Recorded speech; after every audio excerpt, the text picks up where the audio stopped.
প্রায় সপ্তাহ জুড়ে ঢাকায় মুষলধারে বৃষ্টি হয়েছে, ফলে ঢাকার গুরুত্বপূর্ণ অনেক সড়কসহ পাড়া মহল্লার রাস্তা পানিতে তলিয়ে গেছে। আর এ জলাবদ্ধতা তৈরি হওয়ায় একরকম যুদ্ধই করতে হয়েছে নিম্ন আয়ের মানুষদের। জলাবদ্ধতার কারণে সড়কে জঞ্জাট ছিল খুবই দীর্ঘ, অনেক জায়গায় গাড়ি বিকল হয়েও পড়েছিল।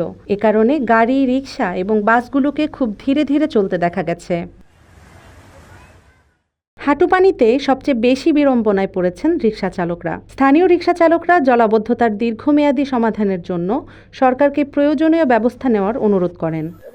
সরকারের যে প্রয়োজনীয় ব্যবস্থা নেবে যেন পানি রাস্তাঘাটে না থাকে। সাধারণ মানুষ আমাদের গাড়ি চালাতে অনেক কষ্ট, অনেক জায়গায় খাল থেকে গাড়ি উল্টে যায়, অ্যাক্সিডেন্ট হয়, গাড়ি দুর্ঘটনা ঘটে, নিজেরও স্বাস্থ্যের জন্য ক্ষতিকর সব দিকেই।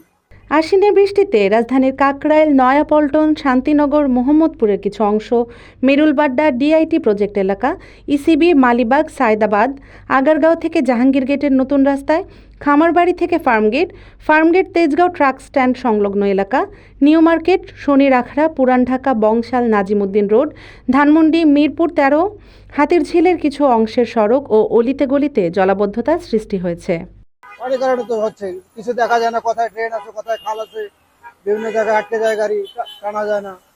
রিকশা, ভ্যান চালক, হকার সহ জীবন জীবিকার তাগিদে ঘরের বাইরে যারা বেরিয়েছিলেন তাদের কাকভেজা হয়ে কাজ করতে হয়েছে। আবার বৃষ্টির পানিতে যেন ঠান্ডা না লেগে যায় সেজন্য মাথায় ও গায়ে পলিথিন জড়িয়েও অনেককে জীবিকার সন্ধান করতে দেখা গেছে। বেশিরভাগ রিকশা চালকই পলিথিন গায়ে বা মাথায় জড়িয়ে কোনো রকমে বৃষ্টি থেকে নিজেকে রক্ষার চেষ্টা করেছেন। জলাবদ্ধতা, যানজট সব মিলিয়ে কাজের জন্য বাইরে বের হওয়া মানুষদের দিনভর ভোগান্তির শেষ ছিল না। ঝড় বৃষ্টির জন্য গাড়ি ঘোড়া চলা যায় না, খুব কষ্ট হয়েছে, রাস্তাঘাট চলে গেছি দুই ভাগের জায়গা।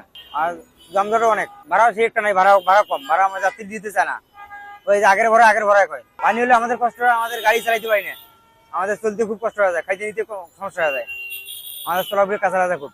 এরই মধ্যে আবহাওয়া অধিদপ্তর আবারও বৃষ্টির আভাস দিয়েছে। 6 অক্টোবর 72 ঘন্টার পূর্বাভাসে বলা হয়েছে দেশের বিভিন্ন অঞ্চলে বৃষ্টি হতে পারে। এছাড়াও কিছু জায়গায় ভারী বর্ষণের শঙ্কার কথাও জানানো হয়েছে।